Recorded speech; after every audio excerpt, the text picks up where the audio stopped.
The International Monetary Fund's Director for Asia Pacific, Krishna Srinivasan, said as part of the IMF review, financing assurances will be required and that the global lender will look to assess how much the country has progressed on debt restructuring efforts. Joining a media briefing on the latest forecast for the Asia and Pacific region on Friday, Srinivasan said that efficiency in the energy sector and the electricity sector of Sri Lanka could be increased through structural reforms. He went on to add that state-owned enterprises reforms currently undertaken by the government are important steps in Sri Lanka's review.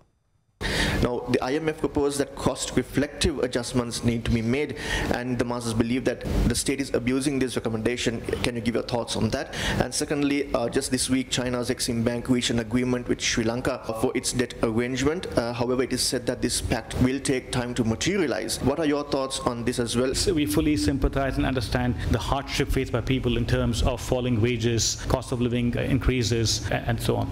And we are fully sympathetic to that. But again, the program, we do have prices reflecting cost recovery. It's important because otherwise the electricity sector faces losses and that becomes a public problem down the road. So you have to have cost recovery. I think that's important. You also don't want to provide, subsidies to everyone. It should be more progressive. And here we believe that targeted support to the poor and vulnerable is the way to go.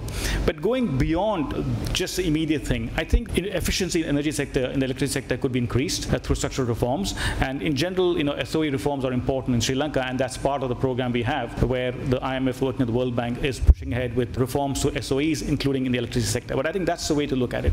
On your second question, I would say that as part of the review, what will be required will be financing assurances. In that context, we will look to see how much progress has been made on debt restructuring efforts, and if there are any agreements, how do they square with the debt targets and so on. So it's part of the process of the second review. You talked about one creditor, but the financing review will look at what restructuring efforts have been made by other creditors, including the private creditors, the OCC, and so on. We understand that bondholders have made a proposal for GDP-linked bonds. Is this something that the IMF allows or encourages Sri Lanka to consider? We don't get involved in these debt restructuring efforts between creditors and the debtor. If private creditors have put forward a proposal which includes GDP-linked bonds, that's for Sri Lankan authorities and their advisors to engage with them to see.